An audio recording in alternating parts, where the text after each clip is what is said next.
Both sides are the best side, then. Oh, so we get to be comfortable here. I brought my glasses in case I have to read anything out of the book. You never know. And I'm only just drinking this because I haven't actually had an opportunity to have one yet, because I've been chatting to all of you lovely people for so long. I just want to add what Erkan said about Alasdair. Alasdair and I go back way before BeCollaboration. And we have travelled the world together. We have. We've been in Los Angeles together at BNI conferences. That's where we knew each other from. Just poke my way out. And what I've loved about Alasdair is his commitment. When I hear collaborators go, oh, it's a long way to come to Hertford, isn't it? Because we only had the one meeting originally, and Alasdair comes all the way from Darlington. Now, he doesn't come very often, but he does fly in and fly out, and people know the hell who he is, and we talk about him the rest of the time when he's not there, because not only is he flying in and flying out, but he's behind us every step of the way. Yeah. So when he's sent collaborators to us, he's sent referrals to us, he's supported us, he's at the end of a phone. The amount of times I've gone, oh, I've got one of my clients with an HR query, can you sort, and he's just done, and he's there constantly. So at the very beginning, I'd just like to say thank you so much for being my friend. Oh, my pleasure, and same back. Yeah. Okay, thank you.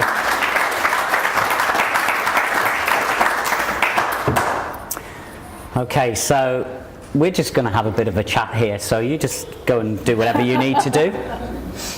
Sorry? Is that better, Erkan? Okay, great. Can everybody hear? Yeah. Excellent.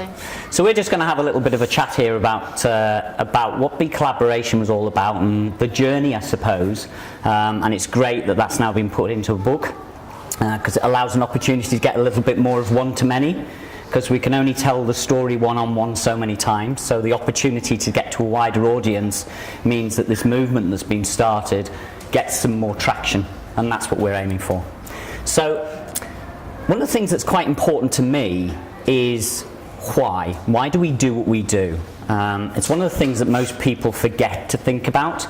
We're too busy doing the what, we're too busy knowing the how of how to do things, but it really does come down to that why. So I'm going to ask you directly, why? Why did you and Erkan sit down and go, let's think of something that's completely, to start with, seems off the wall, right? Why? Why did you do it? Well, let me take you back a little way, pre-Erkan. Yes, there was a time pre-Erkan. When I was about 4 or 5, I distinctly remember going into a shop with my mum and my sister to buy some wool for my nan, who used to love knitting. And the colours that we bought for her, because she couldn't see very well, were like lime green and fuchsia and really bright neon colours. And I remember at 4 years old going, wow, I was moved by these colours. They were just like something I had not experienced before. Now, if you imagine in the East End of London, at 4 years of age, I lived in a first floor flat. We had an outside toilet. My mother didn't have hot water on tap. She had to boil it up. We didn't have a bathroom. I had to share a bedroom with my sister. My world was pretty grey. Yeah. And to see these colours was so vibrant. And we bought some for my nan, and we came out and we were walking home. And I remember distinctly thinking, is this what life is? Is this it? Isn't there anything else? Isn't there anything more? And I kind of went home in a bad mood, because I was disappointed that I was realising that there's this feeling I'm feeling because I love these beautiful colours, and then what? What happens? And I think over my life I've realised that there are times when there's, what else? I want more. And I've often told collaborators the story of when I went out with my family. I always wanted to know what was around the corner, what was up those stairs, what was over that hill. I needed to know.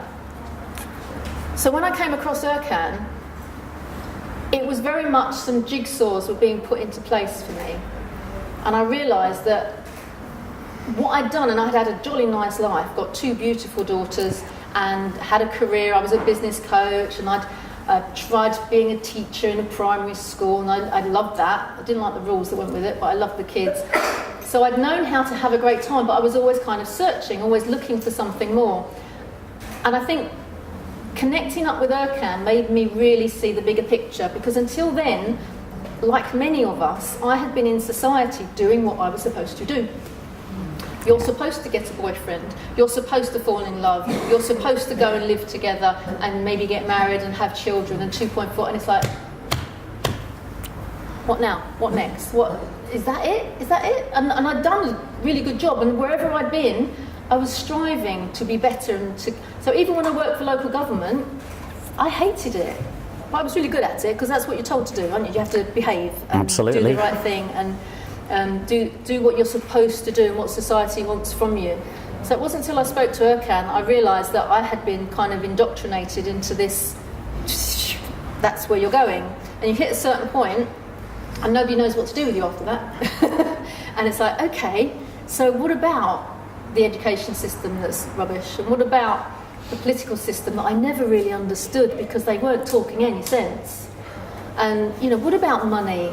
And why do some people have way too much money? And why do some people not have any? And that feeling of walking past a homeless person on the streets and not being able to reconcile it with I have and he has nothing. I remember one time we were in London and we were sitting in a pizza restaurant and my daughter was about 7 or 8, maybe younger. Mummy, why is that man sleeping on the floor? Has he got anything for his dinner tonight? Probably not, sweetheart. Would you think he should have some of ours? Yeah, probably. Okay. So by the time we'd finished and we had our leftovers and we'd saved some for him and put it in a lovely box and we came out to give him this pizza before we went to theatre. Aren't we lucky that we could do that in London? He'd gone. Damn. So now I can't go, oh well, we've been that and we'll go to theatre because I've got a 7-year-old who wants to feed someone because they realise that there are people that are starving in London, in our country, and it's not fair. So we then walked around most of Soho. It wasn't long before we found another chap who I kind of woke up and said, would you like some pizza, please? But it's that kind of, you have an obligation, you have a reason to do things when you're doing it for your children. And my why has become I have to be an example for my children in order for them to be an example for the world. So every time we met, and we met on an NLP course, and every time we met and had a coffee, maybe we had lunch, maybe it was a phone call, maybe we bumped into each other, there was another drip into that little pot of, come on, it's your turn now. So, there's all these injustices that you were seeing, and which when you're talking to your children, which is a phenomenal why, and it's the same for myself. Yeah. So you see all these social injustices, and you think, what are we going to do about that? That'd be fair to say, right? And I'm sure everybody else agrees that it's great to sit and recognise them, but it's whether or not we take action that makes the real difference. Yeah. So somewhere within that, and those coffees with Erkan and that, kind of speaking a little bit off the wall, would that be fair to say? Yeah, because that's fairly radical. Yeah, was we have to do something that's so different, so radical, that's not taking place at the moment, that we can actually start to change things in a much bigger way. Would that be a reasonable assumption? Yeah, absolutely. It was something that was out of my comfort zone massively because don't forget, I'm used to conforming. I'm used to doing what we're supposed to do, and what will the Joneses say, and don't do this because what will people think of you? And to be thinking about, no, hang on a minute, I've got to push through that and come out the other side and go, I don't care what people think, something has to be done. And I think we can start it. And I didn't actually acknowledge then how big it could get or how big it has got, but I just knew that I couldn't do nothing. So in identifying people to share the journey, right, and come on board, what was it that you identified as something unique about that individual? What was it that triggered that and went, this is somebody who could share the values of what we're trying to do, that's prepared to step out of their comfort zone as well? What did you recognise in them? Well, it's interesting because I had this conversation with Erkan a little while ago, and I said, why did you choose me to be your co-founder of BeCollaboration? And he said, I didn't. And I'm like, oh, thanks. Great. Okay. Because I chose to be with him. Because it was my turn to do something. And I think every collaborator that's come to us has chosen for themselves. We haven't asked them to be part of it, we haven't bullied them into it, we haven't said, oh go on, you'll have such a good... We haven't had to do any of that. We've just painted the picture, we've shown it the way we see it, and they've gone, how do I get involved? It's very much like how you did as well. That was all you were doing was, what I'm in. And that's what we love, when the likes of Carol turns around and goes, oh, these are my peeps, you know, and it's just, so we just sharing, constantly sharing with an awful lot of people. And if it's right for them, they're attracted like a magnet. So that reminds me of something Ercan's great at going on and on and on about all the time. In fact, it was one of the things he drew up on that flip chart when we first met that day. Is be, do, have. Yeah? Yeah. So we're starting to see the outcome, the have, of what was started 4 odd years ago, I think it was, yeah? Okay. Do you think it's all about the be? So that it's about the individuals who've come along and been a part of this, have actually seen an opportunity to really reflect on themselves and maybe change themselves, or just naturally are aligned, so their very being is correct, and then everybody's just started going out there and doing things and starting to have meetings and starting to find our genius and all those sorts of things? Do you think that it was that recognition of that individual? Because to start a movement, we started a movement, but to get that moving like the tsunami, we need lots more people to become part of that. So I'm kind of just distilled down to a little bit of that essence of what it is that makes those people tick. Well, I think if you're looking at specifics, if we had to write a model of what a collaborator looks like, I think it's fair to say they've reached a certain part of their life. We have had younger collaborators, but the collaborators that stick for a long time are of a certain age, if that makes sense. And they've probably... Maturity. That's the word. And they've kind of been through life's university, and they've come out the other end and they've gone, what's the purpose? Why am I here? What's my destiny? What am I supposed to be doing for the next generation? And I was on a course not so long ago where there was an 18-year-old and an 82-year-old, and they were at separate sides of the room, and there was about 150 people in the room, and the 82-year-old apologised to the 18-year-old for the mess that her generation had left for this young man to inherit on the planet. And he was so kind in his response as well, but I tell you what, there wasn't a dry eye in the house, because we all sat there kind of going, it's so true. I mean, Attenborough talking about the plastic in the planet, you know, guilty. You know, who hasn't had a bottle of water that's plastic? Do we need to have a plastic bottle of water? Not necessarily. So many things that we have done that have caused the problems on the planet, and half of it is because we are part of a herd. We are just keeping our heads down, keeping out of trouble, not doing it, not putting your head over that wall to find out, you know, whether you're going to be shot down or not, because it's too scary. So there's a very powerful word that sits behind that, and that's context. So behind BeCollaboration is we talk about contextualizing everything, making it relevant. How important do you think that is, or do you think it's just the latest buzzword? There is an element of that, I believe, and it can come out in various ways. We talk about people's flow, their reason for being, their why. Simon Sinek very famously talks about the 3 circles. But without context, why are you doing anything? So if we can't analyse and see what our own personal definition of that is, you're kind of just, what's the expression, something in the wind. You're not, you're not going to be making a difference. And I don't know about anybody else, but I'm now at that stage of my life where job done with the family, to a certain extent, it's never going to be finished. But now I'm like, I have got this massive opportunity in front of me to create a space where I can bring people in, where they can help each other, where they can share their knowledge, they can support each other, they can create amazing opportunities for each other. Absolutely. And this has been happening again and again and again.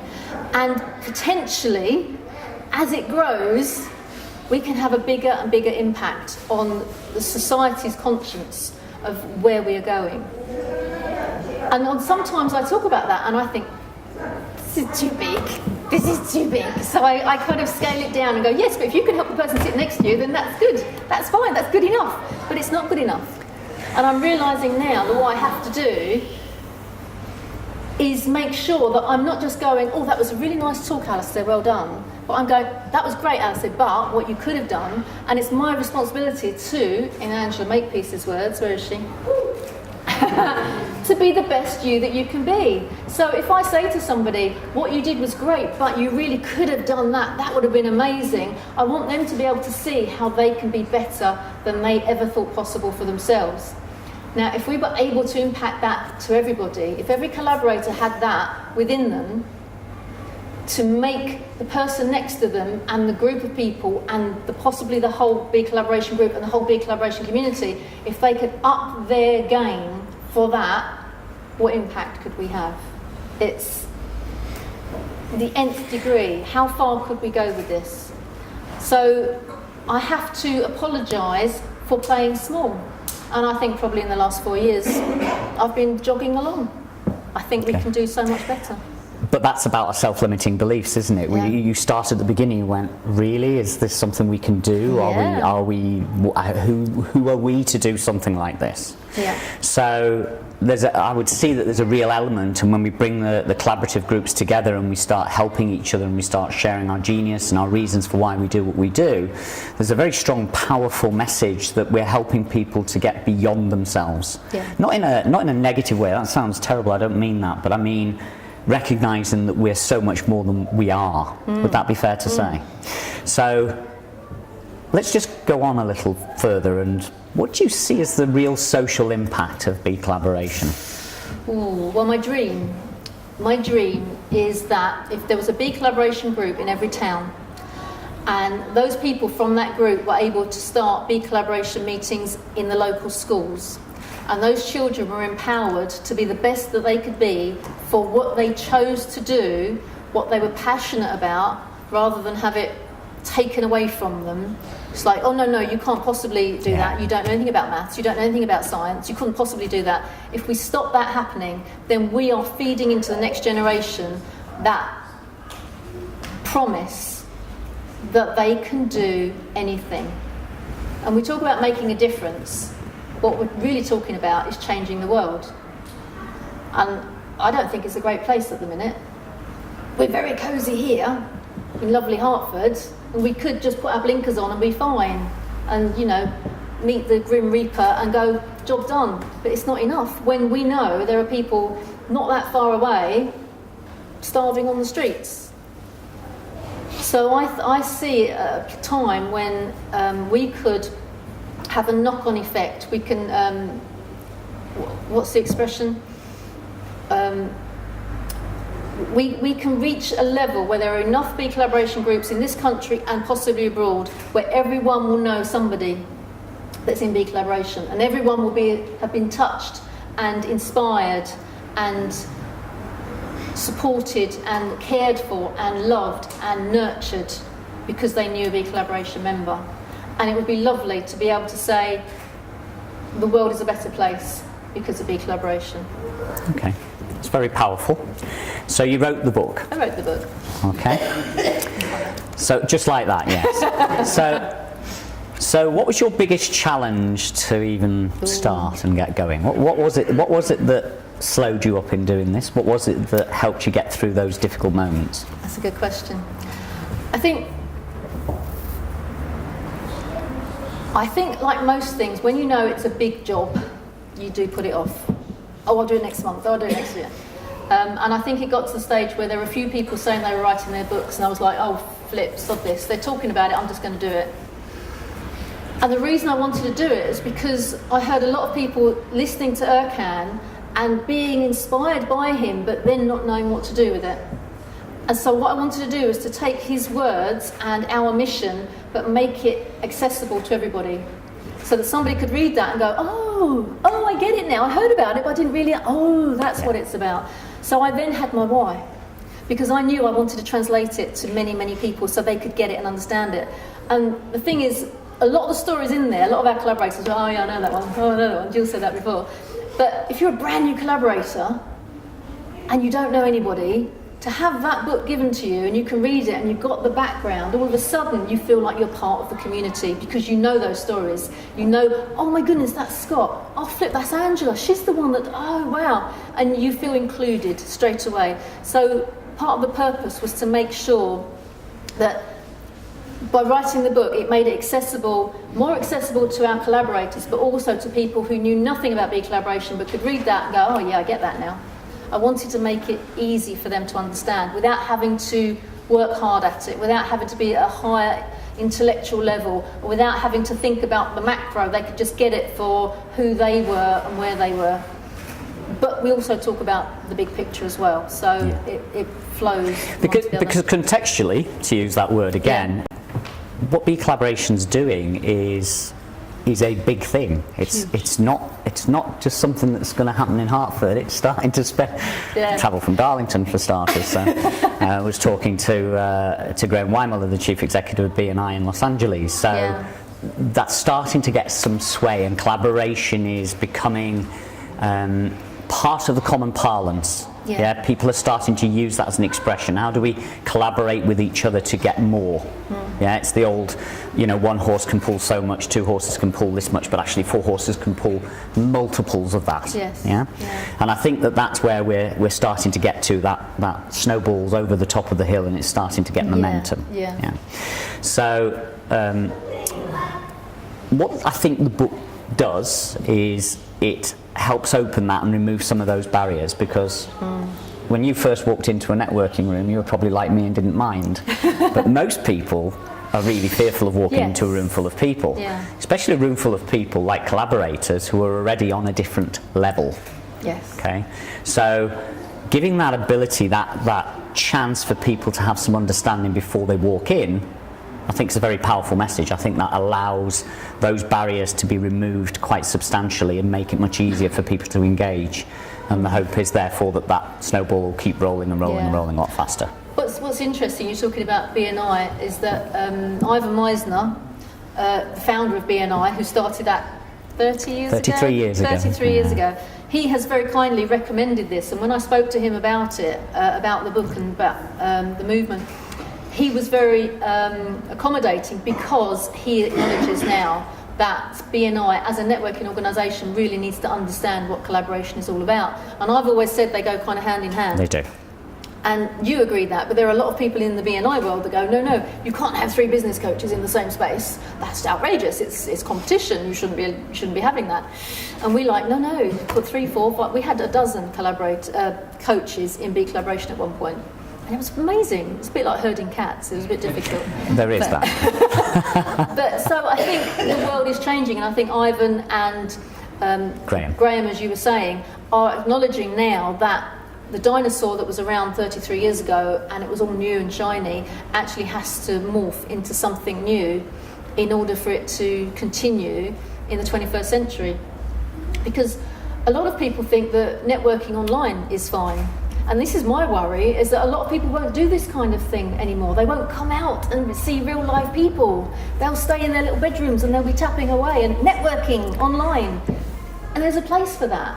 But to meet people face to face, to kind of feel their heart beating and understand what they're passionate about, and to feel what they want in the world, even if that's just about their business, that's so much more powerful. I know who I can trust by a 5-minute conversation. That's why we hit it off straight away.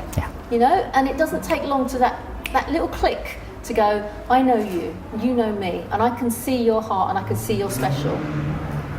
And that's what collaborators are about. And we had one guest not so long ago come, and we said to him, what did you think of the meeting? And he said, well, you're just a bunch of people that love each other, aren't you? And it's true, that's kind of where we're coming from. And it does happen really, really quickly, because we trust each other really quickly as well, because we're aligned, because we have the core values that we look to, so that we don't have the problems and the issues that you probably have if you were to go networking where competition is part of what you're about. Which is why on the front of the book is fear, scarcity and competition to love, connection and abundance. That's where we're at. That's what we're trying to create. And I think we are. Small scale, but we are. So there's a couple of things which reassuringly I feel are where BeCollaboration's in that space, if that makes sense, that opportunity. First of all, the world's a very different place from where it was 10 years ago. Although there are still some people out there who think it's the same, it's not. It's very much moved on. And it's created opportunities for those millennials, right, who are coming through, who like they do everything on their phone, they connect with people. in my experience, I've found that actually, even though they might be uncomfortable, they absolutely know and understand the need for face-to-face communication.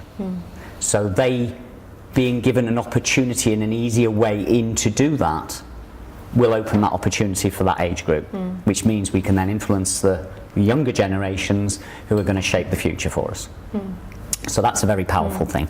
And I think that, you know, it's again, I was talking to Erkan earlier, we've too many people are still trying to live a little bit in the past, and we actually need to be looking not just the short way in the future, we need to be looking to where BeCollaboration, where the world's going to be 10, 20 years from now. So there's a question for you. Where do you see BeCollaboration 10 years from now? 10 years, easy. We've already got people in South Africa interested in starting up groups. I've obviously got connections around the world as a result of BNI. I would love to see it be a global organisation. I would love to be able to travel around the world and meet other groups and see it in the image of the ones we already have here, so that people... so for example, over in Essex we have Scott Campbell, and he runs that group, but you can see Scott in the image of BeCollaboration. So you get a flavour of who Scott the person is because he's the host. Same with Dave Caudle and Andrew Horde, who host over in Surrey. But you can still see it's BeCollaboration. It's still got that, you know, if you're not a huggy person, it's probably not the best place to go. But we do a lot of hugs because we're genuine. We're genuinely pleased to see people. We're genuinely pleased when somebody's done something well, when they're excited by what they've done. And generally, it could be working in a school and sharing what you've learned at schools. One of the loveliest things we did was when we let the kids take over the asylum. When over in Surrey, they took over the BeCollaboration meeting last spring. Where's Dave? February. And we're doing it again this February, aren't we? It was amazing because those kids were not intimidated by the adults, and they held us to account, didn't they? So the whole meeting, there were adults that were leaving going, it was amazing. I just learned so much out of that whole session. Andrew's daughter was there as well, Zara, wasn't she? And they were just so intelligent and clear thinking and future thinking, and it made me realise that we've got to step up. We can't rest on our laurels, because for those children, we have to make a difference. So by the time they are 17, 18, 19, in 10 years' time, they have to have a BeCollaboration community to plug into, to look after them, and they can then look after other people as well. So 10 years' time, I will be 64. Yes, young. Yes, thank you. But I'll still be going. There's no retirement. There's no, hopefully I'll be doing it when I'm 94, 104. Because it is so important that we have a support network of face-to-face meeting people who can create possibility, create something that wasn't there before, create something that's going to nurture other people and develop other people and make money, because money's not a dirty word. We can create wealth for ourselves, understand what wealth is. I don't have a vision for BeCollaboration to be floated on the stock market or anything like that. It's be owned by the members, be looked after by the members, be created into the world of possibility. So I just see it as being kind of like a stamp mark for, if you've been in BeCollaboration and you've worked on a project, then can I work with you because I know you're going to be a great person to work with. So a self-fulfilling prophecy then. Okay, so if we start this, get it going, get more movement, get more people, more collaborators to spread the word, get the book out to more people. Cover that with some explanation that comes off the back of that, because there will be questions. Absolutely, yeah. And then hopefully, if there's no questions, that would be awful. We've got a problem, haven't we? Yeah. Yes, okay. All right, okay. So, is there anything particularly you want to say? Because I think that perhaps we might need to throw this open to the audience and just see if they've got any particular questions they'd like to ask. Okay, happy to throw it open. Okay. Or we've all shut them up now. Any questions? I can't have asked every question that needs to be asked. Why the butterfly wing? Thank you. Butterflies are a huge symbol for us. A lot of people have thought the same. In our introduction, if you come to one of our meetings, you'll have either been sent an introduction or you'll have seen a live introduction. We talk about a caterpillar. And there's a lovely video by Dr. Bruce Lipton about imaginal cells. And he talks about caterpillars and the metamorphosis they go through in order to become a butterfly. You transform. You cannot go back and be a caterpillar again. So we have an awful lot of people who are caterpillars and are bursting out of their shells and they can't do anything about it. But we want to transform them. We want to support them to become a beautiful butterfly so that they can spread their wings and fly. If you get a chance to give it a quick Google, Bruce Lipton, imaginal cells, it really is insightful because it helps you to look at society and how we are just self-inflicting pain and damage onto ourselves without any consequence or any thought of the future, and understanding that we are transforming. So we've gone through the Industrial Revolution, we've gone through the Entrepreneur Revolution, we talk about the Knowledge Revolution. We need to learn how to collaborate in order to cope with what's coming forward in the future. But the whole world, so is it something like 5 years' time, 50% unemployment, so many jobs. It's not just the jobs aren't going to be there anymore, the whole industry isn't going to be there anymore. I had a ride in a car yesterday where I could push a button and I took my hands off the steering wheel, I took my feet off the pedals and it drove for me. It was so cool, so freaky at the same time. But where does that leave you? Where does that leave import-export? Where does that leave taxi drivers? Where does that leave so many industries? It's a great thing, but it's also a scary thing. If we don't want to have that problem of strikes and upset, the same as we did with the miners' strikes, we've got to find a way to create new opportunities. Now, if the mindset is about creation and creating possibility, they will be less likely to have the angst and the upset that people currently go through when they're having their comfort blanket taken away from them. So butterflies are very important to us. It is about transformation. That's how we inspire people. And part of our meetings, if you're a collaborator, you have to be up for a bit of coaching, because sometimes that happens in the meetings. And we have had people saying, oh, no, don't talk to me, I don't want to. No, if you're up for it and you put your hand up and, yep, I'm up for it, that's when the transformation happens. And there's nothing better when you see somebody, that penny drops and they go, oh. And in fact, I remember it happening to you. Do you remember when we had dinner that time? And Erkan was talking about choice. Yes. And you went, and you banged the table, and you went, I get it. And I went, whoa. One, it was really quick, because most people don't get it that fast. But two, it's like that minute you went, it all kind of fell into place for you. Yeah. So anytime you get an opportunity to have personal coaching within a BeCollaboration community, you know it's being done with love. You know that your best interest is at the heart of the person that's trying to support you, rather than somebody going, what'd you do that for? That was ridiculous, don't do that. There's never any condemnation about what you do. I think that's one of the things that I really like about collaboration meetings are the openness, and there's no fear that you're going to be embarrassed. There's no fear that you're going to be put under pressure. It's if it's right for you, it's right for you. Yeah. And I remember going on the Genius weekend, and that moment everybody was allowed to get there in their own time. Yeah. And in some cases people didn't get there. Yeah. Right? But that was okay as well. Yeah. So it wasn't overly prescriptive. It was about bringing people on that journey with them. So you're walking alongside them, and you're not pulling them or pushing them or coercing them. Because you don't know what's the past. Correct. Is in the past, and Correct. We have to help people with that. Okay. Anybody else got any questions? Yeah. How do you take the two words, transformation and collaboration, and how do they work together? Well, collaboration is the tool that we use to create what's possible. Because if you're on your own, there's only so much you can do. When you're surrounded by people of a like mind and a like heart, anything, just imagine that anything is possible. So that's the collaboration. What was the other word? Transformation. So transformation happens within that. So if you've got two people who are working together, they are working together. But if you get a third person coming into that mix and they're all bringing their genius to the table, what happens quite often is a transformation, that something gets created that couldn't have happened without the three of them being together. 2 people get so far, another 2 people get so far, but put 3 together and something else emerges. The classic example of that is Andrew Foy and myself and Sarah Wilborn when we did the British Standard.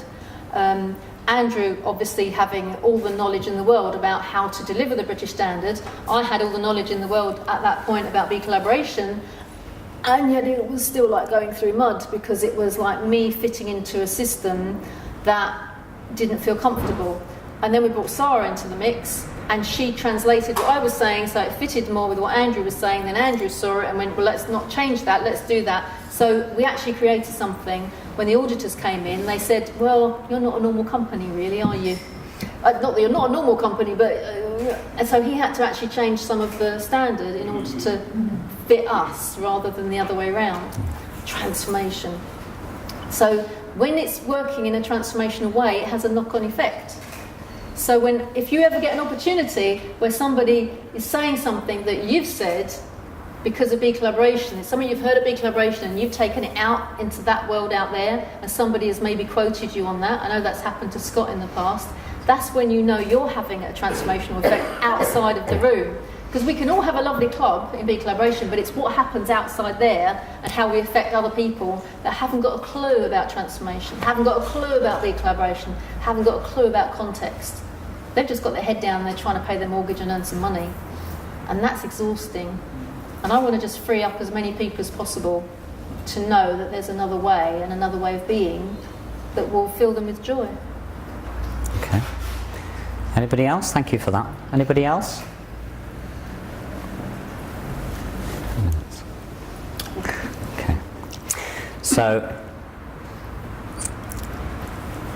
I heard a really good quote yesterday, actually. I've heard it before, I think, in the ether, but I heard it again and it reinforced it for me. And it said that life doesn't reward anybody for a good idea or even strong intention. It only rewards people that take action. Yeah. So how do we take action going away from here? We've got a book. Yay.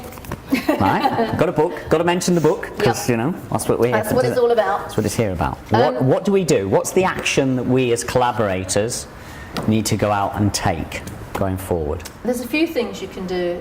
From a practical level, this is going towards the end of this month onto Amazon. If you read the book and you enjoy it, then simply go and put a review. That will be amazing for us. Thank you. But the biggest thing you can do, if you're a guest here tonight, come to a meeting. Inside your book, there's an invitation. And the invitation says go on to BeCollaboration.com and you can find all the dates for the meetings and come and meet some of these weird and wonderful people. And find out how that might affect you, how you might affect them, how you might help them, how they might support you, how you might be transformed within that space, and find out more. And if you're a collaborator, take the invitation and go and give it to somebody who you know will enjoy it. And sometimes there are people that might not necessarily enjoy coming to a place like that because they might be a bit of an introvert and all this hugging stuff is going to be a bit too much for them, but do you know what? They might need it. If you know somebody that needs it, then invite them along. And on the back of this card is a poem called The Invitation by a lady called Araya Mountain Dreamer. And this has been very important to us. In fact, Erkan introduced that to me 4+ years ago, and he used it, that's the wrong expression, he read it. Did you read it at your wedding? And Arzu's over the back somewhere, there we go. Arzu's here as well. So I'd just like to be very cheeky and take this opportunity to read it out, because it kind of epitomises what we're about. We're all in this together. Nobody is on their own in this world. There are a lot of people that feel like they're on their own, but if you're part of BeCollaboration, you don't have to. So excuse my glasses. No. It doesn't interest me what you do for a living. I want to know what you ache for, and if you dare to dream of meeting your heart's longing. It doesn't interest me how old you are. I want to know if you will risk looking like a fool for love, for your dream, for the adventure of being alive. It doesn't interest me what planets are squaring your moon. I want to know if you have touched the centre of your sorrow, if you have been opened by life's betrayals, or have become shrivelled and closed from fear of further pain. I want to know if you can sit with pain, mine or your own, without moving to hide it or fade it or fix it. I want to know if you can be with joy, mine or your own, if you can dance with wildness and let the ecstasy fill you to the tips of your fingers and toes without cautioning us to be careful, to be realistic, to remember the limitations of being human. It doesn't interest me if the story you are telling me is true. I want to know if you can disappoint another to be true to yourself. If you can bear the accusation of betrayal and not betray your own soul. If you can be faithful and therefore trustworthy. I want to know if you can see beauty even when it's not pretty, every day, and if you can source your own life from its presence. I want to know if you can live with failure, yours and mine, and still stand on the edge of the lake and shout to the silver of the full moon, yes. It doesn't interest me to know where you live or how much money you have. I want to know if you can get up after the night of grief and despair, weary and bruised to the bone, and do what needs to be done for the children. It doesn't interest me who you know or how you came to be here. I want to know if you will stand in the centre of the fire with me and not shrink back. It doesn't interest me where or what or with whom you have studied. I want to know what sustains you from the inside when all else fails away. I want to know if you can be alone with yourself and if you truly like the company you keep in the empty moments.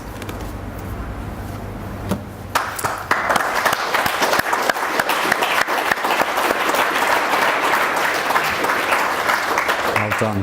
I think that's very poignant, and I think that resonates a lot with collaborators particularly. I think we can see a lot of that in ourselves in what we're trying to do, and I think that's what it's about. That's the action. Okay, so there's a few collaborator groups. Yep. Where's next? Okay, well, if you fancy popping along to one, the next meetings are in January. Look up on the website. We have 4 at the moment. I would love to say by the end of next year we've maybe got a dozen. That would be cool. We're not about growing quickly.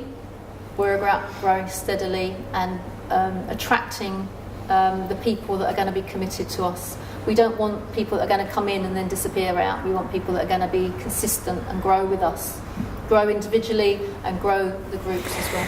And that's about making sure that the values are communicated, that what the essence of BeCollaboration is about. Yeah. Right? Because if we don't communicate that, we won't attract the right people. Yeah. It's not a coffee club. And everyone is the right people, but not everyone knows they're the right people because they've got so much baggage that they have in the past that sometimes you need to kind of work on yourself as well in order for it to be a good fit. But again, the collaborating meetings give an opportunity for that to be done in a safe environment. Yes. And Yes. I think that that's one of the powerful things. So our action, I suppose, is we need to just get out there and invite some more people along, Yes, so they please. can see for themselves if BeCollaboration is right for them. Yeah, Okay. definitely. Thank you. 2 minutes. Okay. Okay. So, I think it might be a nice point at this time for Erkan to come and ask any collaborators if they would like to share what their experiences of BeCollaboration. yeah. We acknowledge Gill and Alasdair.